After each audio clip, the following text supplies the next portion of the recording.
आपसे बहुत लोगों की अपेक्षाएं हैं, आपसे बहुत लोगों की उम्मीदें जुड़ी हुई हैं। कुछ भी करने के पहले हमेशा उन लोगों के बारे में याद करना। जब भी डिमोटिवेट हो जाओ, जब भी ऐसा लगे, जब भी छोड़ने का मन करे, तो याद रखना कि उन चेहरों को याद कर लेना जो दिन रात इस सोच में डूबे हुए हैं, इस अपेक्षा में हैं कि उनका बेटा या उनका बेटी जो है कुछ बनने वाला है, सरकारी जॉब लेने वाला है।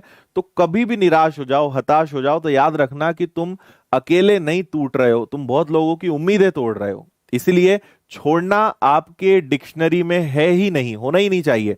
आपकी डिक्शनरी में एक ही शब्द होना चाहिए, एक ही चीज पे फोकस करना है, और वो ये कि कुछ बनकर दिखाना है। क्योंकि बहुत लोगों ने आपसे ये भी बोला है कि तुम कुछ नहीं कर पाओगे, तुमसे नहीं हो पाएगा। तो जब भी डिमोटिवेट हो जाओ तो ऐसे लोगों को भी याद कर लिया करो जिन्हें जिनकी बात सही ना हो जाए। फिर वो लोग सही हो जाएंगे, वो बोलेंगे देखो हमने बोला था ये कुछ नहीं कर सकता। तो उन लोगों को गलत सिद्ध करना है, उन लोगों को बताना है कि नहीं तुम गलत थे। और लाखों कमियां हो, मैं बोलता हूं मैं हिंदी मीडियम में पढ़ा हूं, सरकारी स्कूल में पढ़ा हूं, मैथ्स मेरा सब्जेक्ट था नहीं, लेकिन इंग्लिश बहुत अच्छी है ना, मैथ्स बहुत अच्छा है, और बहुत सारी चीजें सीखी हैं। तो आप हर चीज सीख सकते हो। आप अगर अपनी कमियों को लेकर बैठे रहोगे ना, आप बोलोगे मेरा ये दिक्कत है, ये नहीं बनता, वो नहीं बनता, इससे कुछ नहीं होता। देखो, आपसे क्या नहीं बनता, क्या नहीं बनता, ये आपकी समस्या है, ये आपका रोना गाना है। लेट्स फाइंड सॉल्यूशंस, रास्ता ढूंढो। मुझे लगा कि मुझे इंग्लिश अच्छी करनी चाहिए, मैंने टारगेट बनाया, 4-6 महीने में इंग्लिश सीख डाली। मुझे लगा मैथ्स को अच्छा बनाना है, टारगेट बनाया, कर लिया। टारगेट बनाओ और उसको खत्म करो, बजाय उसके भागने के। मेरा अनुभव है भागने से कई गुना आसान काम है उस चीज को फेस करना। अगर आपने उस चीज का सामना करा, आपको लगेगा यार बेवजह भाग रहे थे। उदाहरण के तौर पर, आप मैथ्स में जिस चैप्टर से डरते हो, आप उस चैप्टर को 2 बार रिपीट करके और उसके 2-3 दिन उस पर इतने क्वेश्चंस कर डालना, आप बोलोगे मैं इससे डरता था, कोई दम नहीं, अब ये आ जाए कोई भी सवाल।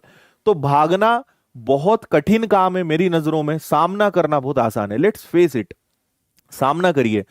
यही जीवन का मूल मंत्र है, इसी पे आप आगे बढ़ सकते हो और इसी से आप लाइफ में सक्सेसफुल हो सकते हो। तो मोटिवेट रहिए, है ना। मेरे मोटिवेट करने से, मोटिवेशनल वीडियोस देखने से 4 दिन की चांदनी वाली कहावत रहेगी, है ना। अंदर आग अगर है तो वो लगातार जलती रहेगी। अगर अंदर ही आग नहीं है तो मैं कितनी ही चिंगारी बार बार जला दूं, वो बूझना ही है। इसलिए अंदर आग लगाइए, अपने लक्ष्य को भेदना है, अपने लक्ष्य पे नजर रखिए, और अपने उन सब लोगों को याद करिए जो आपसे उम्मीदें लगाए बैठे हैं, जिन्हें आप पर गर्व होगा जब आप कुछ बन जाएंगे।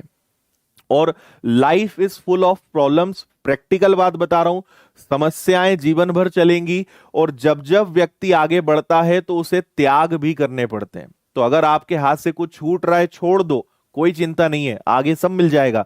आगे बढ़ोगे तो कुछ चीजें छोड़नी पड़ेंगी, त्याग तो करना पड़ेगा, कॉम्प्रोमाइज तो करने पड़ेंगे, लेकिन सफलता की अपनी कुछ शर्तें हैं, आपको इन शर्तों को पूरा भी करना पड़ेगा।